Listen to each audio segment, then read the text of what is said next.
নেহা কিছু বলল না, মৃদু হেসে মাথা নাড়ালো। দিহান দ্রুত সেখান থেকে প্রস্থান করলো, আর নেহা সেদিক পানেই তাকিয়ে থাকলো। অদ্রিজা ভার্সিটির ক্যান্টিনেই বসেছিল, পাশে নেহাও বসেছিল। হঠাৎ নিজেদের সামনের চেয়ারটাতে এসে বসলো একটা মেয়ে। সুন্দর ধপধপে শরীর, চোখ মুখে মায়ার যে কোনো এই ছেলে আকৃষ্ট হবে। লম্বা চুলগুলো খোলা রাখা। মেয়েটাকে দু এক নজর তাকিয়ে দেখেই চিনতে পারলো অদ্রিজা। মেয়েটি সেদিনকার সেই মেয়েটা, তানিশা। অদ্রিজা ভ্রুজোড়া কুচকে নিয়েই তাকাতেই তানিশা বলে উঠল, তুমি আদ্রিজা, তাই তো? অদ্রিজা দ্বিধান্বিত চাহনিতে তাকালো। মেকি হেসে বলল, হ্যাঁ, আমি অদ্রিজা। তানিশা মুচকি হাসলো, বলল, আমি তানিশা। রক্তিমের প্রাক্তনও ধরতে পারো, আবার নাও ধরতে পারো, কারণ ও আমায় কোনোদিন ভালোবেসে স্বীকারই করেনি। বলেওনি ভালোবাসে। বোধহয় আমারই ভুল ছিল শুরু থেকেই। অদ্রিজা ছোট ছোট চোখে তাকালো। তানিশা আবারও বলল, রক্তিমের কে হও তুমি? রক্তিমের সাথে সেদিন দেখলাম, আবার নদীর পাড়েও দেখলাম তোমার সাথে। তুমি ওর বর্তমান প্রেমিকা? অদ্রিজা ইতস্তত চাহনিতে তানিশা আর নেহার দিকে তাকালো। অস্পষ্ট কণ্ঠে বলল, জি। তানিশা হাসলো, বলল, রক্তিমের প্রেজেন্ট গার্লফ্রেন্ড তুমি? অদ্রিজা কয়েক সেকেন্ড চুপ থাকলো, তারপর সোজা কণ্ঠে বলল, না, গার্লফ্রেন্ড নই আমি ওনার। তাহলে কে হও তুমি ওর? অদ্রিজা কিঞ্চিত বিরক্ত হলো। রক্তিমের সে কি হয় এই প্রশ্নের উত্তরে কি বলবে বুঝে উঠতে পারল না সে। সরু চাহনিতে তানিশার দিকে তাকাতেই তানিশা আবারও বলল, প্লিজ, রক্তিম নামক বিষাক্ত মানুষটার ফাঁদে পা দিও না অদ্রিজা, পরে ভুগবে। রক্তিমের কাজই হলো মানুষের অনুভূতি নিয়ে খেলা। দেখবে তোমার অনুভূতি নিয়েও খেলবে। প্লিজ ওর সাথে জড়িও না, একেবারেই না। কয়েক সেকেন্ড থেমে তানিশা আবারও বলল, আমি আর রিমো বেস্ট ফ্রেন্ড ছিলাম অদ্রিজা। এই ভার্সিটিতেই পড়তাম। তারপর রক্তিমের সাথে আলাপ হলো। দুজন বান্ধবী। তখন রক্তিমের প্রেমে আপ্লুত। রক্তিম কোনোদিন আমাদের দুজনকেই কাউকেই ভালোবাসেনি। তবুও আমরা কি পাগল বলো তো? আমরা সেই ছেলেটার প্রেমেই হাবুডুবু খেয়ে নিজেদের অস্তিত্বটাই হারিয়ে ফেললাম। দুজন বান্ধবীর সম্পর্ক ভেঙে গেল, কিন্তু রক্তিম, সে নাকি আমাদের কাউকেই ভালোবাসেনি। অদ্রিজা তপ্তশ্বাস ফেলল। অগোছালো মনটাকে গুছিয়ে কাপা কণ্ঠে বলল, আপু, আপনি কিংবা রিমু আপনাদের সাথে শারীরিক সম্পর্ক ছিল রক্তিমের? ছিল? তানিশা চকচকে তাকালো, তাচ্ছিল্য নিয়ে হেসে বলল, যে মানসিকভাবে একটা মানুষকে ভেঙে চুরমার করে দিতে পারে, তার কি শারীরিকভাবে সুযোগ নিতে হয় অদ্রিজা? রক্তিম কোনোদিন আমাদের হাতও স্পর্শ করেনি। তাতে কি হবে? মনের দিক থেকে আমাদের নিঃস্ব করে দিয়েছে ও। এই যে আমার কালকে হলুদ, তবুও আমি তাকে ভুলতে পারছি না। তাকেই ফলো করছি, তাকেই আড়াল থেকে ভালোবেসে চলেছি। তুমিও যাতে সেই কঠিন কষ্টটা ফেস না করো, তাই সাবধান করতে আসলাম। রক্তিম নামের মানুষটার ফাঁদে পা দিও না অদ্রিজা। অদ্রিজা দীর্ঘশ্বাস ফেলল, আর এক মুহূর্ত না বসে উঠে দাঁড়ালো। মৃদু গলায় বলল, ভবিষ্যৎ এবং বিবাহিত জীবনের জন্য শুভকামনা আপু, আসছি। কথাটা বলেই উল্টো দিকে ফিরে পা বাড়ালো অদ্রিজা। পেছন পেছন হুড়মুড় করে দৌড় লাগালো নেহাও। অদ্রিজার বাড়ি থেকে ভার্সিটির দূরত্ব 15-20 মিনিটের মতো। অদ্রিজা হেঁটে হেঁটেই বাড়ি ফিরছিল। পড়ন্ত বিকালের সব ক্লান্তি এসে ভর করলো যেন তার মধ্যে। সরু চাহনিতে বার কয়েক দেখে নিল রাস্তার পাশের খোলা পার্কটা। সবুজ ঘাসের চওড়া মাঠ, মাঠের চারপাশে ইট সিমেন্টে বাঁধা কয়েকটা বসার জায়গা, আর মাঝখানে কয়েকটা লোহার দোলনা ছাড়া তেমন কিছুই নেই। ছোট ছোট ছেলে মেয়েরা দোলনাগুলোতেই উচ্ছ্বাসের সাথে চড়ছে। অদ্রিজা মুচকি হাসলো। পার্কের পাশে আইসক্রিমওয়ালা বাদামওয়ালা দেখে লোভ সামলানো গেল না। এক হাতে আইসক্রিম আর এক হাতে বাদাম নিয়ে আরামে গিয়ে বসলো মাঠের এক পাশে। মাঠের মাঝখানে খেলতে থাকা ছেলে মেয়েগুলোর দিকে তাকিয়েই আইসক্রিম খেতে লাগলো। অন্যদিনের তুলনায় আজ ছেলে মেয়ের সংখ্যা একটু বেশিই মাঠে। সাথে তাদের মা বাবা নেই, একা একাই খেলছে। অদ্রিজা ভ্রু কুচকে এদিক ওদিক তাকালো ওদের কোনো অভিভাবককে দেখতে পাবে মনে করে, কিন্তু না, দেখতে পেল না। পাশ ফিরে লাল জামা পরা ছোট্ট মেয়েটাকে ডাক দিতেই মেয়েটা এসে দাঁড়ালো তার সামনে। মুখে এক ঝুলি হাসি। অদ্রিজা খিলখিলিয়ে হাসলো মেয়েটার হাসি দেখে। মৃদু গলায় বলল, তোমার নাম কি পিচ্ছি? মেয়েটা হাসলো।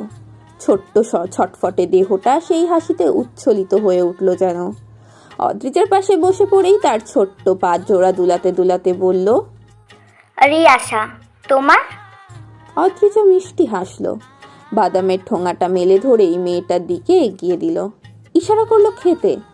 মেয়েটা মিষ্টি হেসে হাত দিয়ে এগিয়ে নিতেই অদ্রিজা বলল, আমার নাম অদ্রিজা।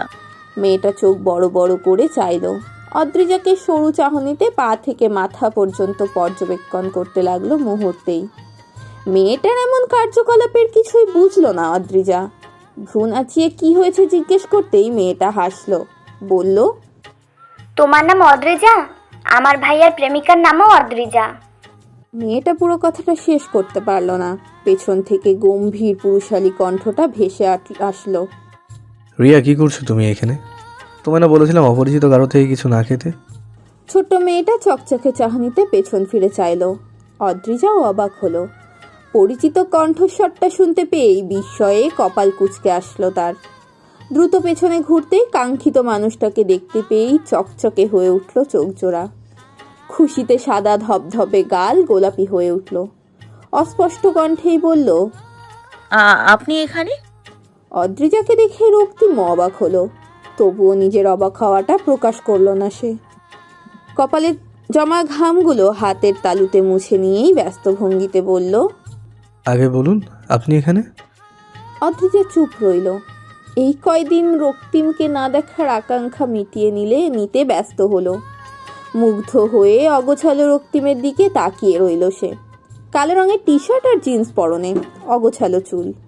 চোখগুলো যেন কিছু বলে উঠল। অদ্রিজা হা হয়ে থাকার মধ্যেই পাশের ছোট্ট মেয়েটা গিয়ে জড়িয়ে ধরল রক্তিমকে।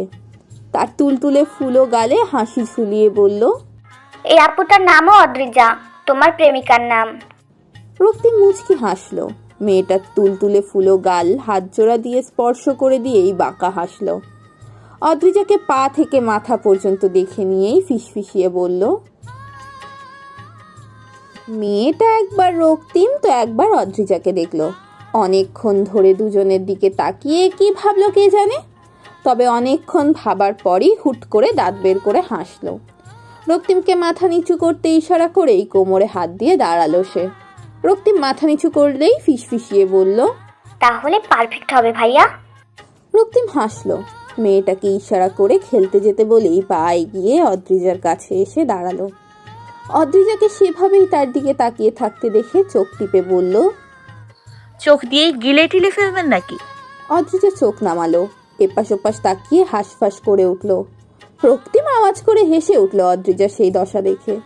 কানের কাছে ফিসফিস করে বলল, চোর ধরা পড়লে যে অবস্থা হয় আপনার সেই অবস্থা অনেকটা তেমন দেখাচ্ছে অদ্রিজা। অদ্রিজা কিছু বলল না। এক নজর রক্তিমের দিকে তাকিয়েই বেঞ্চটায় বসে পড়লো আগের মতোই। বাদামের খোসা ছাড়াতেই সামনের দিকে তাকালো। তৎক্ষণাৎ বোধ হলো নিজের পাশাপাশি কোনো পুরুষের উপস্থিতি। পাশ ফিরে তীক্ষ্ণ চাহনিতে তাকাতেই রক্তিম হাসলো। অদ্রিজার হাতের ঠোঙাটা থেকে বাদাম নিয়ে খোসা ছাড়িয়ে মুখে পড়ল সে। মুচকি হেসে বলে উঠল, আপনি আমায় ফলো টলো করে এখানে চলে আসেননি তো অদ্রিজা? অদ্রিজা কড়া চাহনিতে তাকালো। চটজলতি স্পষ্ট জবাব দিল, আপনাকে ফলো করব কেন আমি? আজও আমার বাড়ির রাস্তা এই পথেই। আপনি বোধহয় জানেন না রক্তিম। রক্তিম মৃদু গলায় বলল, জানি। অদ্রিজা কোনো উত্তর দিল না। রক্তিম ভাকা হেসেই চোখ টিপে আবারও বলল, আপনাকে দেখে প্রেম প্রেম ভাব পাচ্ছে অদ্রিজা। আপনাকে আজ বেশ সুন্দরও লাগছে। আপনি আমার সুন্দরী প্রেমিকার মতো বেঞ্চে আমার পাশেই বসে আছেন দেখুন। তাহলে প্রেম প্রেম ভাব পাওয়া কি অপরাধ? অদ্রিজা দাঁতে দাঁত চেপেই বলল, শুধু অপরাধ না, বিশাল অপরাধ। আপনার সুইট হার্টকে রেখে এভাবে অন্য একজনকে দেখে আপনার প্রেম প্রেম ভাব পেতে পারে না। কি যে বলেন, সুইটহার্টের প্রেমে আমি সেই কবে থেকেই ডুবে আছি। আপনার প্রতি প্রাথমিক লেভেলের একটা প্রেম জন্মাচ্ছে। সুইটহার্টের প্রতি আমার যেমন প্রেম তেমনটা নয় অদ্রিজা। অদ্রিজা কপাল কুঁচকে তাকালো। রাগে সাদা ধপধপে গাল লাল হয়ে উঠল মুহূর্তেই। রক্তিমের করা অপমানে তীব্র আত্মসম্মান তত্তর করে জেগে উঠল যেন। নাক চোখ লাল করেই রক্তিমের দিকে কড়া চাহনিতে তাকালো সে। সেভাবেই কড়া গলায় বলল, তো সুইটহার্টের প্রেমেই মজে থাকছে না কেন রক্তিম? অন্য একজনের সাথে পার্কের বেঞ্চিতে বসে ফ্লার্টিং করছেন আমার সাথে। রক্তিম বাঁকা হাসলো, ভ্রু নাচিয়ে বলল, আপনি জেলাস অদ্রিজা, রিয়েলি? অদ্রিজার নীরব চাহনিতেই পারল না রক্তিমকে ধ্বংস করে দিতে। চোখের জ্বলন্ত রাগ দিয়ে রক্তিম নামক যুবকটিকে ভস্ম করে দেওয়ার তীব্র ইচ্ছা থাকলেও তা সম্ভব হলো না। রাগে হাঁসফাঁস করতে করতেই বলে উঠল, আপনাকে নিয়ে জেলাস হওয়ার কিছুই নেই। তাই নাকি? অদ্রিজার স্পষ্ট জবাব। ইয়েস। রক্তিম আওয়াজ করে হেসে উঠল এবার। সঙ্গে সঙ্গে দৃশ্যমান হলো রক্তিমের ঝকঝক করা টেরাবেঁকা দাঁত, মুখে অদ্ভুত সৌন্দর্য। সেই হাসির সাথে তাল মিলিয়ে নেশার ঘোরে ঠেলে দিল অদ্রিজাকে। অদ্রিজা মুগ্ধ চাহনি নিয়ে তাকাতেই রইল সেই হাসিটার দিকে। রক্তিম সেই মুহূর্তে বলে উঠল, তাহলে ওভাবে ড্যাব ড্যাব করে দাগিয়ে আমার হাসিটা দেখছেন কেন অদ্রিজা? তখনও দেখছিলেন না ভাই? তাছাড়াও কে জানে, আমাকে এখানে দেখেই হয়তো পার্কে এসে বসে পড়লেন আমার সাথে কথা বলার লোভে, অথবা আমাকে দেখার লোভে। হতেই পারে, বলুন। অদ্রিজা বিরক্ত হলো, মুখ চোখ কুঁচকে রক্তিমের দিকে তাকিয়েই বলল, আপনার সাথে দেখা বা কথা হওয়াটা জাস্ট একটা অ্যাক্সিডেন্ট রক্তিম, এছাড়া কিছুই নয়। আর শুনুন, আমি আপনার প্রতি ইন্টারেস্টেড নই, একটু ইন্টারেস্টেড নই। সো জেলাস হওয়ার প্রশ্নই আসছে না রক্তিম। রক্তিম মুচকি হাসল, ফিসফিসিয়ে অদ্রিজার কানের কাছে এসে বলল, মিথ্যে বললেন, আপনি ইন্টারেস্টেড, খুব করে ইন্টারেস্টেড আমার প্রতি। অদ্রিজা ক্ষিপ্ত চাহনিতে তাকালো রক্তিমের দিকে। বসা থেকে উঠে দাঁড়িয়েই বলে উঠল, no, I am not interested Roktim, bye. Adrija পা বাড়াতেই নিচ্ছিল, পেছন থেকে বাম হাতটা ছাপটে শক্ত করে ধরল রক্তিম। শান্ত শীতল কণ্ঠে বলল, স্বীকার তো করছেনই না, উল্টে চলে যাচ্ছেন। অদ্রিজা তাচ্ছিল্য নিয়ে হাসল, বলল, তাতে কি? আপনার সুইটার প্রেমিকার কি অভাব আছে রক্তিম? আপনি একটা কল দিলেই যে কোনো একজন চলে আসবে আপনাকে টাইম দিতে। রক্তিম হাসল। অদ্রিজার হাতটা এক টান মেরে বসিয়ে দিল নিজের পাশে। চারপাশে এক নজর তাকিয়ে নিয়েই লম্বা শ্বাস ফেলল।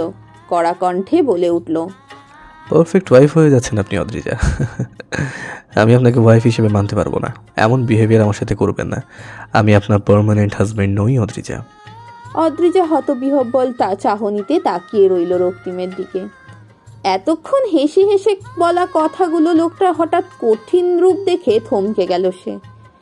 শুকনো ঢোক গিলে বলল, মানে? রক্তিম আগের মতোই কঠিন কণ্ঠে শুধালো, মানেটা আপনি জানেন, জেনেও বুঝতে না চাইলে আমার কিছু করার নেই। অদ্রিজা এবারও কিছু বুঝে উঠল না, মিনমিনে চোখে তাকিয়ে রইল রক্তিমের দিকে। তখনই সামনে এসে দাঁড়ালো ছোট্ট তুলতুলে দেহের ছোট্ট প্রাণগুলো। তুলতুলে ফুলো মুখগুলোতে হাসি ফুটিয়েই সবাই একসাথে বলে উঠল, এটাই তোমার প্রেমিকা?